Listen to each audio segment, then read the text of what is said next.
Bonjour à tous, bienvenue dans cette nouvelle vidéo. On se retrouve aujourd'hui pour un nouvel à voir, c'est l'épisode 5 si je dis pas de bêtises. Le dernier c'était celui sur mes albums préférés de l'année 2022, j'ai vu que vous avez plutôt apprécié, j'étais assez content, je crois que c'est le à voir qui a le mieux marché. C'est d'ailleurs le premier à voir de l'année, j'en ai pas fait dédié au film et d'autres trucs au mois précédent, au mois de décembre, du coup je vais quand même revenir sur certains coups de cœur que j'ai eu au mois de décembre parce qu'il y a eu des très bons films. Le premier, c'est Blow Up d'Antonioni, c'est un vieux film que j'ai beaucoup aimé, c'est un film sur la photographie. Il aborde la photographie d'une manière très spéciale et franchement j'ai beaucoup aimé. J'ai vu aussi Tu Mama Tambien de Alfonso Cuarón, qui est je crois un de ses premiers films ou son premier film, je sais plus, avec Gaël Garcia Bernal, l'autre acteur, j'ai oublié son nom, mais c'est des acteurs qui sont devenus super connus par la suite. Diego Luna, voilà Diego Luna, il m'a beaucoup marqué, j'ai adoré l'ambiance autour du film, c'est du coup un road trip et franchement t'es vachement pris, j'ai adoré. Et sinon pour les films sortis en salle, il y a les Banshees d'Inisherin de Marty McDonagh qui là justement on est le jour des nominations aux Oscars et il vient de recevoir quelques nominations, notamment Colin Farrell et Brendan Gleeson et aussi Barry Keoghan. Plutôt content, le film était incroyable, il était très drôle, j'ai beaucoup aimé l'humour dans le film comme dans tous les films de Marty McDonagh. Et le dernier film c'est Corsage de Mary Kreutzer, j'en ai pas entendu beaucoup parler. Je crois du coup que Vicky Krieps qui joue du coup l'impératrice Elisabeth d'Autriche a reçu quelques nominations et quelques prix pour son rôle, elle joue extrêmement bien, c'est une histoire revisitée de l'impératrice d'Autriche et j'ai beaucoup aimé. Et on va passer du coup au film que j'ai vu au mois de janvier et on va commencer avec The Ascent ou l'ascension de Larissa Shepitko. C'est que c'est un film qui est vachement connu dans la communauté Letterboxd vu que c'est un film un peu mis de côté, un peu méconnu dans l'histoire du cinéma russe. Ce film il parle de quoi? On suit pendant la Seconde Guerre mondiale deux soldats partisans, je crois que c'est comme ça que ça s'appelle, deux soldats russes qui sont avec une armée sur le front et qui doivent absolument chercher de la nourriture ou quelque chose pour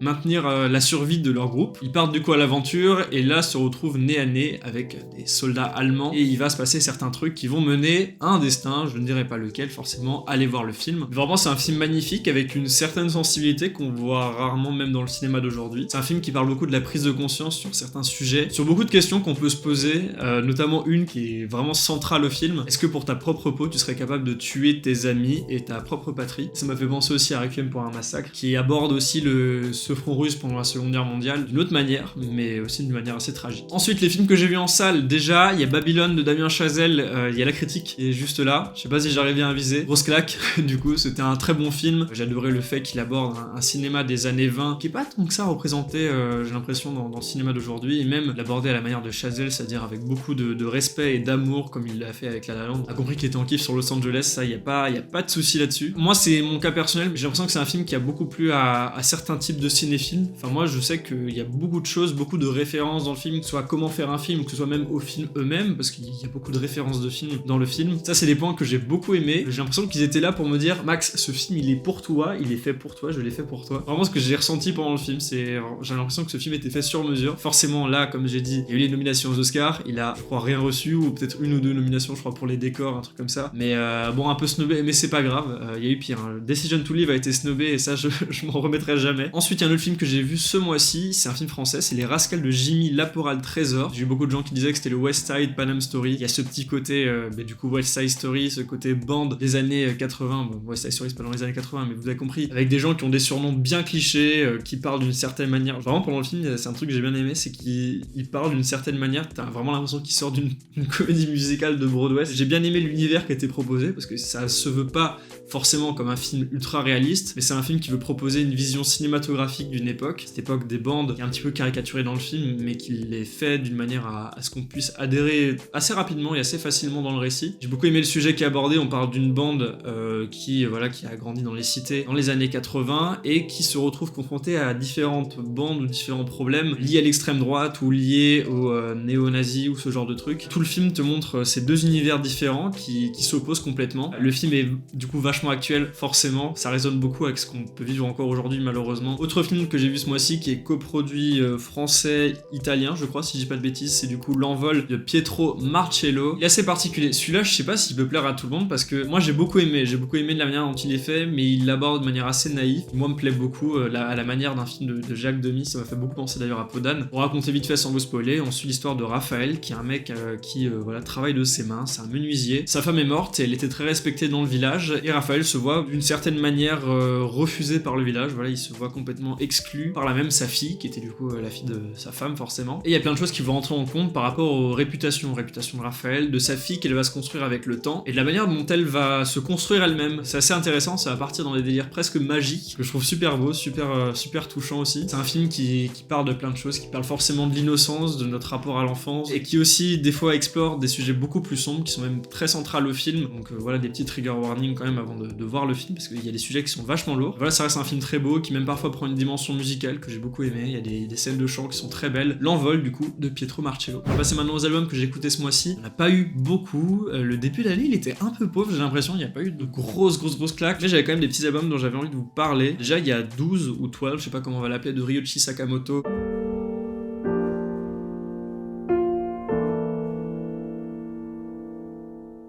Sakamoto qu'on ne présente même plus, immense artiste japonais, qui aime bien explorer à chaque fois différentes manières et différents genres avec ses musiques. Qu'il aille dans un genre un peu plus moderne, classique, avec beaucoup de synthé. Il y a beaucoup de synthé dans cet album. Ce que j'ai beaucoup aimé forcément, c'est que ça donne une ambiance très cinématographique. T'as l'impression d'écouter une musique de film pendant plus d'1h10. Chaque nom de l'album c'est des chiffres, et il y a un son qui s'appelle Sarabande, qui est super beau. Et des fois ça peut te passer d'une composition assez courte d'une minute à une composition de 9 minutes, qui est magistrale, enfin c'est super beau. Quand je travaille par exemple, j'ai besoin de musique, et quand il n'y a pas forcément de paroles, des fois c'est assez agréable, ça permet d'un peu plus se reconcentrer sur ce qu'on doit penser forcément. Autre album, c'est Dream Glow de Asian Glow et Sonos Tomam Konta.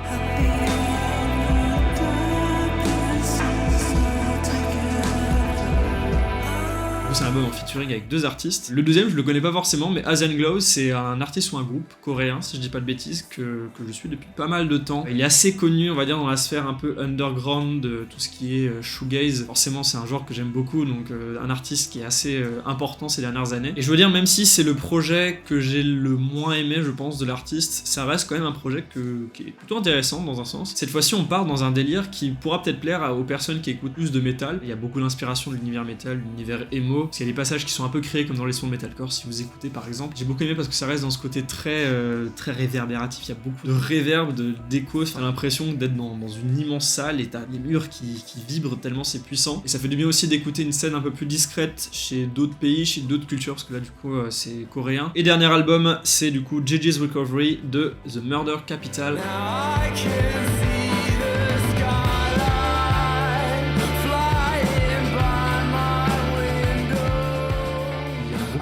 C'est pas du tout, que j'ai découvert cette année. C'est assez beau, ça m'a fait beaucoup penser à Black Country New Road, qui est un groupe que j'aime beaucoup, dont j'ai parlé dans la vidéo des meilleurs albums d'année de 2022, voilà. Où la musique fait très rock, mais est vachement influencée par de l'orchestral. C'est à la fois mélangé avec des paroles plus dramatiques, plus sombres, et ça fait ce mélange qui est très mélancolique, que j'aime beaucoup. Voilà, c'est un album qui se laisse écouter avec les paroles, sans les paroles. On vit quand même une expérience qui est assez intéressante. Yo, j'avais complètement oublié un album que j'ai découvert il y a 2 jours, puisqu'il est sorti il y a 2 jours. C'est le dernier album de Lil Yachty, Let's Start Here.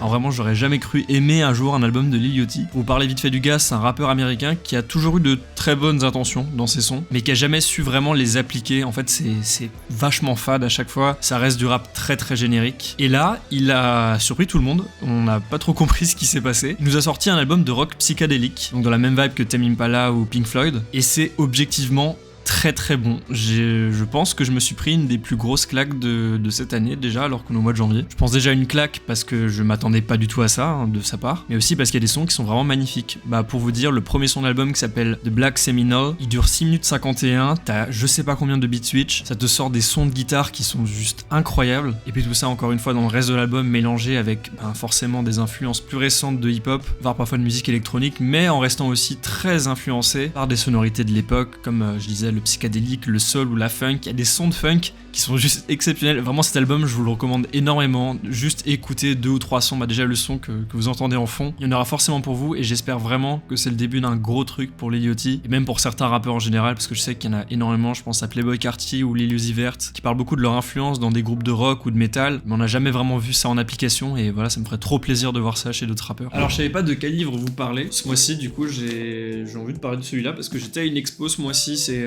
du coup l'expo Rosa Bonheur au musée d'Orsay qui est je crois terminée. Je crois qu'il n'y a plus l'expo si je dis pas le je sais pas si vous voyez le livre. Super beau le livre en plus. Pour Rosa Bonheur qui est une peintre que j'aime énormément, qui est une peintre qui du coup fait principalement des peintures d'animaux mais de manière ultra réaliste et avec beaucoup d'intelligence parce qu'elle les fait pas d'une manière à les rendre dans des scènes de chasse, dans des scènes de combat par exemple. Elle les rend très naturelles et c'est un truc que j'aime beaucoup chez elle. Je vais essayer de vous trouver un bel exemple. Celui-là je le trouve magnifique, je l'ai vu à l'expo. Du coup c'est des ânes, c'est dans les Pyrénées. Je trouve ça magnifique la manière dont c'est représenté, le travail, le réalisme, la lumière. J'aime beaucoup l'aspect des ombres dans ces peintures, c'est super beau. Un des trucs les plus importants, et vous le voyez sur la cover, c'est du coup les yeux. Elle fait un travail incroyable. Je sais pas si vous le voyez bien, mais il y a un vrai travail sur les yeux des animaux qui les rend assez touchants. On passe à la dernière partie des attentes du mois de février. Il y a beaucoup de films. Déjà, il y a La femme de Tchaïkovski de Kirill Serebrennikov qui était à Cannes l'année dernière, si je dis pas de bêtises, et que j'attendais depuis très longtemps. Là, il sort forcément un an après, comme tous les films de Cannes. Il sort je sais pas combien de mois après, mais celui-là, j'attends beaucoup. Il y a aussi un autre film que j'attendais beaucoup, c'est Missing de Nicolas D. Johnson et Will Merrick, qui est, je crois, la suite, ou pas vraiment la suite du film Searching, que j'avais beaucoup aimé, qui est sorti il y a 2 ou 3 ans. Il y a un film entièrement filmé sur un ordinateur, c'est un screen vidéo en fait d'un ordinateur. Encore une fois, il va y avoir une histoire de disparition. Quelqu'un va devoir retrouver une autre personne avec son téléphone et on va vivre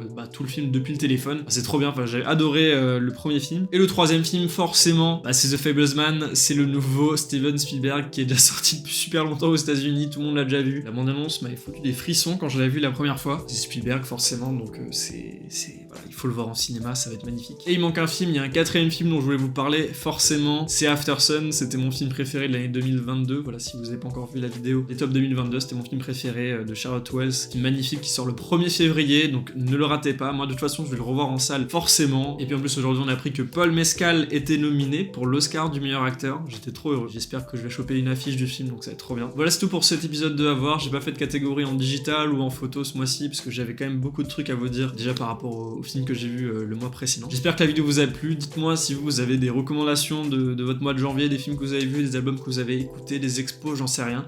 Dites-moi tout en commentaire, ça me ferait super plaisir, et on part pour de nouvelles aventures. Ciao!